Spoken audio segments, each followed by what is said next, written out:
Good day mga ka-happy tracking. So, susunod nito, pag-uusapan naman natin ulit tungkol sa mga Isuzu Giga. So, Isuzu Giga, ano pa bang kailangan nating sabihin dyan? Maganda na siya, matibay, malakas.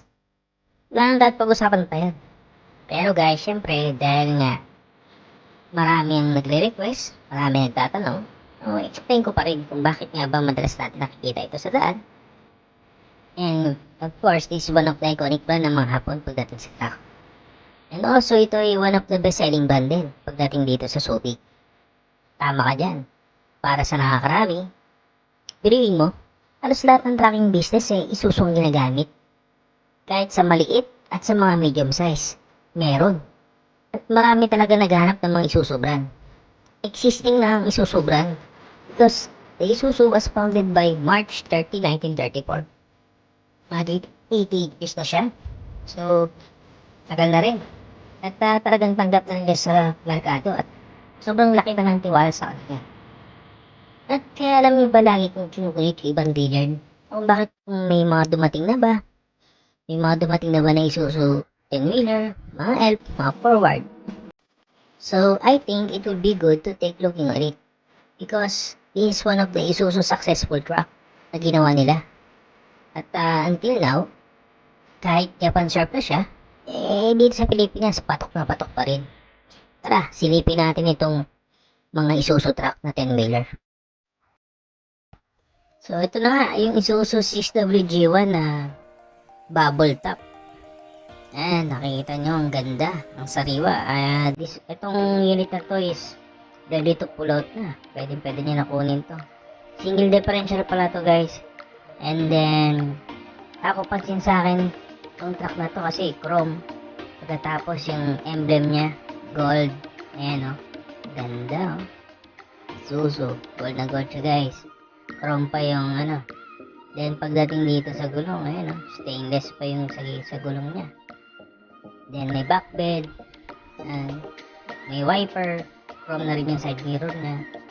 Then yung footstep niya is two-step lang. Ito yung ano niya, ang ganda guys. Tapos page 2 ng gulong, ayun yung size ng gulong.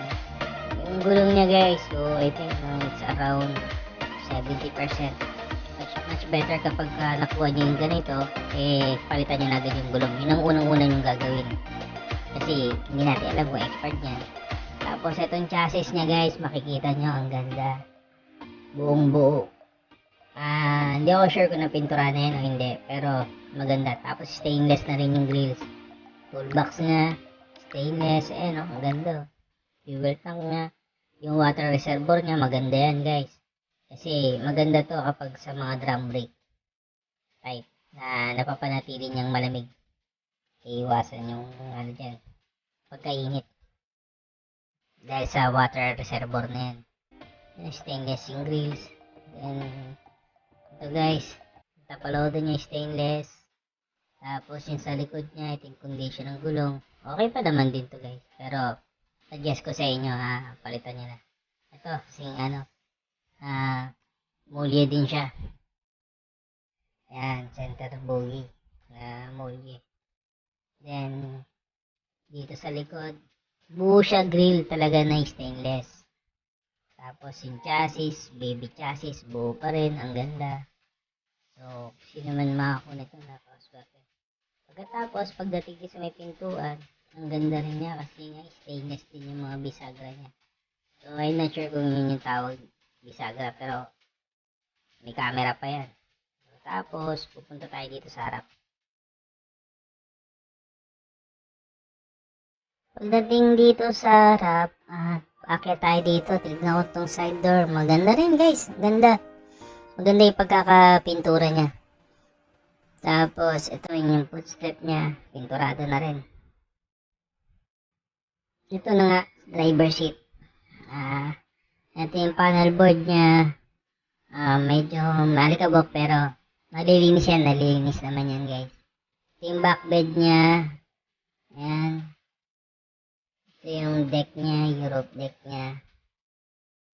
Okay pa, malilinis lang yan. And the best ko kapag papajob order, palinis nyo yung cabin. Tapos yun, upholstery niyang ganda. And takaw pansin sa akin guys, yung ano doon, yung naka-carbon doon. Talagyan natin ng ashtray yan. Carbon yan. Carbon lodi guys. Oh. Ganda na ano lang ako, na tuwa lang ako. Carbon siya galing sa Japan. Tapos guys, nakita ko may susi. So, tinry kong yun. Then, di ko nakita yung yung odometer. Siguro, konting ano lang yan. Konting pa-check lang din yan.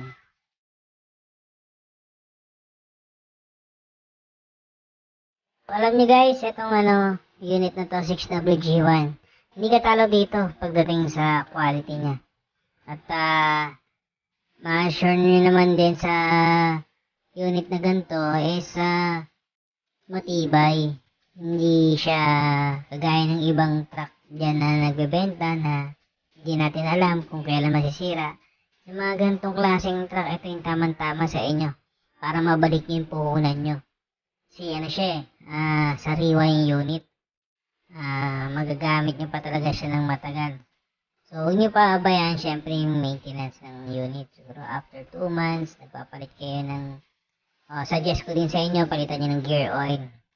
Yan. So, regarding sa price, yan, sasabihin ko sa inyo yung presyo niyan. Malalaman natin kay manager kung magkano yung ganitong truck. Ano nga guys, nakita ko itong isang 6WF1 na inline. Original model kasi to. Color yellow, 10-wheeler din siya. Tapos, yung nasa likod niya, color white din, nakita ko din, ang ganda. 6WF1, inline din to guys. So, dito sa dealer na to, puro inline mga binibenta niya. At guys, hindi lang siya basta inline, quality din siya. Ganda ng yung chassis niya. Kasi yung mga chassis, kapag bulok yan, kahit anong tago ng pintura niyan, latero niyan, lalabas at lalabas pa rin talaga yung niyan, yung itsura. Ito. Tapos guys, napansin ko lang din itong puso na to. Yan, puso kasi yan guys. Napansin ko lang din na sariwa din yung puso niya. Na 10 wheeler. Ayan guys, halatang original pa siya. So, 10 wheeler din na wing band to. I think this one is 6M70. Ayan ganda na pagkakalatero niya. Yun. Then, ito nga pala guys, double EGR to.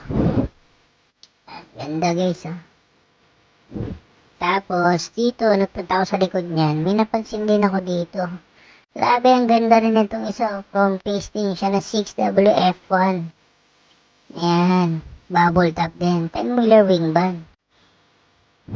Gaganda na ito guys. Kapag mga ganito, ayan, pag gusto niyo ng mga ganitong unit guys, hindi ko ipagkakait sa inyo kung saan to, kung kanino nyo makikita to, kung anong presyo. And regarding pala sa price, tatanungin natin si manager, ipopost ko sa comment kung magkano yung mga unit niya dito.